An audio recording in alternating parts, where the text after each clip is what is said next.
Hello and welcome. This is Muhammad Iqbal Khan, advocate here from Iqbal International Law Services. Hello viewers, we are here for delivering a legal lecture. आज के जो हमारा legal lecture है that is irregular marriage.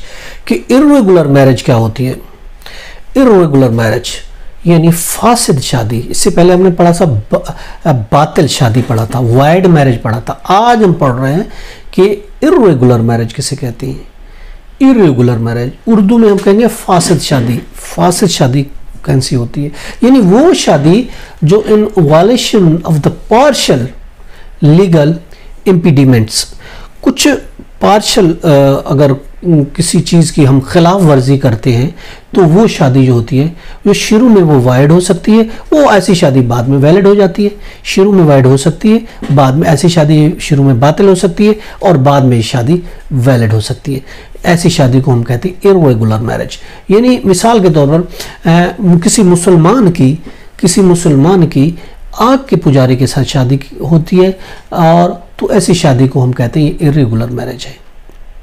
अगर वो जो आग का पुजारी है वो अगर मुसलमान हो जाती है, बस मिसाल के तौर पर एक मुस्लिम मर्द ने शादी की किसी आग के पुजारी से, तो ऐसी शादी को हम कहेंगे इर्रेगुलर मैरिज है। अब उसके बाद उसने इस्लाम कबूल कर लिया, वो मुसलमान हो गई, तो वो शादी वैलिड हो गई। पहले तो वो इर्रेगुलर थी लेकिन बाद में वो वैलिड हो गई। इसी तरीके से फॉर एग्जांपल इद्दत के बगैर कोई शादी कर लेता है, कोई खातून इद्दत नहीं गुजारती, इद्दत के बगैर शादी कर लेती है, वो शादी क्या होगी? इर्रेगुलर होगी। मगर जो ही वो इद्दत का टाइम गुजर जाएगा वो शादी वैलिड हो जाएगी। यानी ऐसी शादी जो शुरू में वाइड होती है बाद में वैलिड बन जाती है। शुरू में जो होती है वो शादी फासिद होती है और बाद में वो शादी सही बन जाती है, ठीक बन जाती है। ऐसी शादी को हम कहते हैं कि इर्रेगुलर मैरिज। इसी तरीके से मिसाल के तौर पर ये मोहम्मद लॉ में दिया गया है, सेक्शन 257 है, 254 है, 255 है, ये दिया गया है इर्रेगुलर मैरिज के बारे में। अब मिसाल के तौर पर एक बगैर गवाह की कोई शादी हो, 255 है मोहम्मद लॉ का, अगर बगैर गवाह की शादी होगी तो वो ये शादी क्या होगी? इर्रेगुलर कहलाएगी।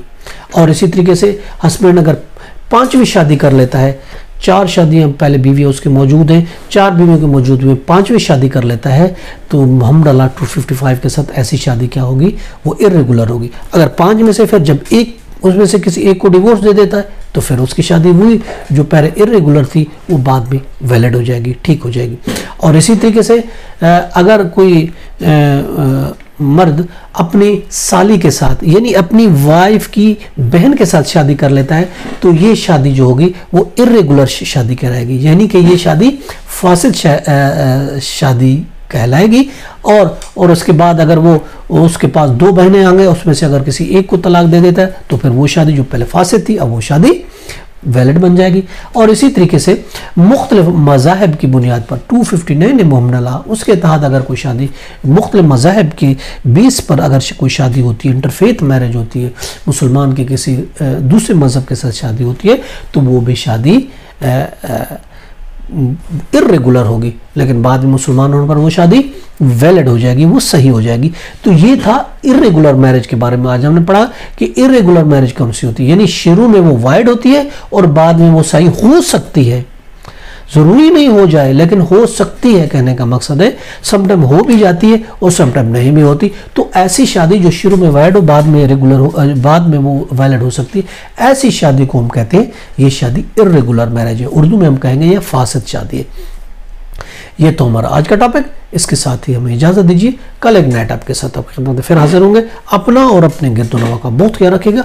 Have a nice day. Allah हाफिज़।